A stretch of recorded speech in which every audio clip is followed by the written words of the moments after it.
If you're the type of person who struggles with how to make a decision, whether you make a decision quickly or do you slow down and really weigh out your options and analyze, a lot of times people get stuck in that, not necessarily analysis paralysis, but not understanding the best way to approach a decision. Not saying I have all the answers, but I've really started to think more about my decision-making process as a leader and how I can reflect that and teach my team to do the same thing. There are sometimes decisions have to be made quickly and sometimes you have to slow down. So we're going to dive into this topic and hopefully share some insights that will help you out.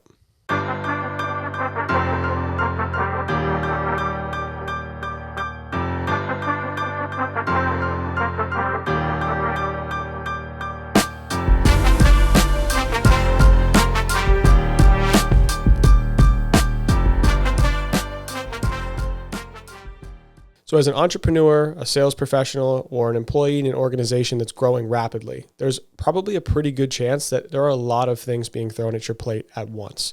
You might have different tasks covering different sectors of the business, different responsibilities, and your day-to-day may look different from one to the next.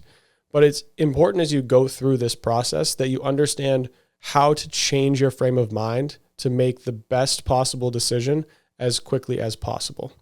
Because I understand it, right? As an entrepreneur who does multiple different businesses, multiple different things going on all the time, there are probably thousands of decisions that I make in a single day. But there are some decisions that take me longer than others. And this is a process that I'm really trying to hone in for myself to help teach my team. Because I've noticed some shortfalls from myself, my team, and even surrounding businesses and entrepreneurs that I think with the right frame of mind can be fixed.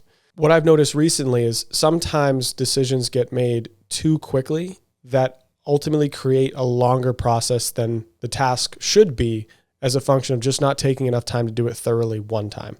And it's not from bad intentions. Like usually someone who makes quick decisions that ultimately have repercussions later, it's not a function of them not wanting to complete the task well. It's just a function of them wanting to do things fast.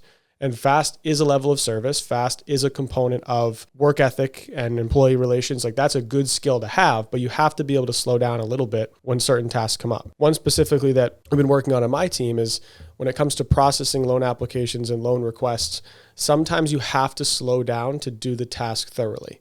If someone sends you documents and you say, great, received, and you just take those and don't look at them, yes, you move the files along very quickly. I would say pause there.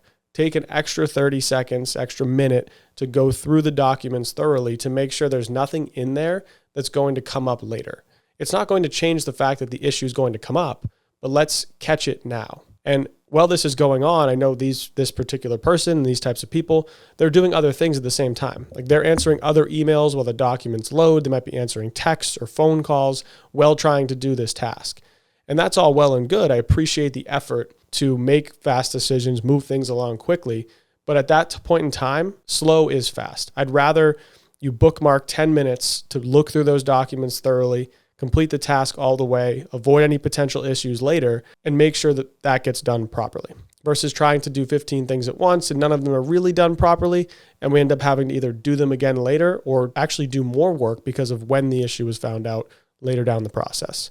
So those types of decisions that can lead to subsequent repercussion, that's a moment of pause. You need to be able to take a second, direct your attention, and make the decision thoroughly while weighing all the options. There are some decisions that don't matter, right? If you say, what time today can you pop on a phone call? If I just say 1 o'clock, I mean, what's the worst thing that happens? Like I have another task assigned, I'll just move it around. Like those types of decisions don't necessarily matter as much. What do you want for lunch? What do you want to drink? I don't really care. Give me a water, give me a sandwich. I'm fine. Those types of decisions don't really matter as much. And that for that reason, you can make them fast.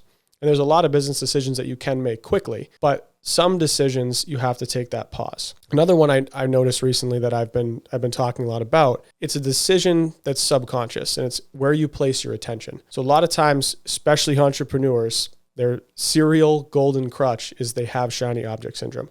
And we've talked about this a lot in the podcast for those of you who have listened. But you get so obsessed with continual improvement and growth that you start to look at 4 different things at once.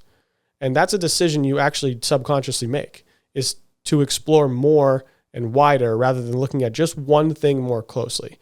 And I've really honed in on this in my personal business as of recent. And for those of you who know me, I'm very big into real estate investing, fix and flips and multifamily. But for the past 8 to 12 months, I've really taken my foot off the gas to just focus on my loan business. And I can tell you we've grown exponentially since then. I've hired 2 more people. Our business is, much busier than we were last year, and our numbers this year are hopefully up over 50%.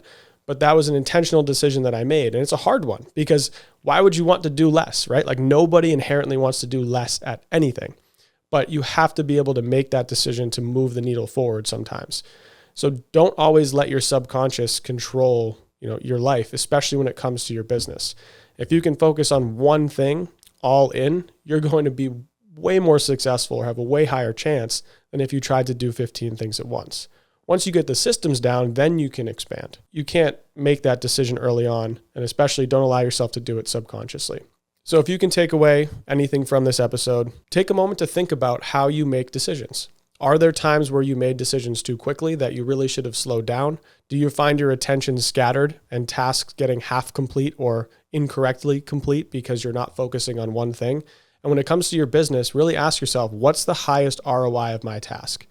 If you're looking at potentially a fix and flip and you're like, okay, great, I could make 50 grand. Well, sure, that's a big number in and of itself. But if you doubled down on your business and hired 2 more sales reps, how much more could you make? The sky's the limit, right? They could go make you $2 million.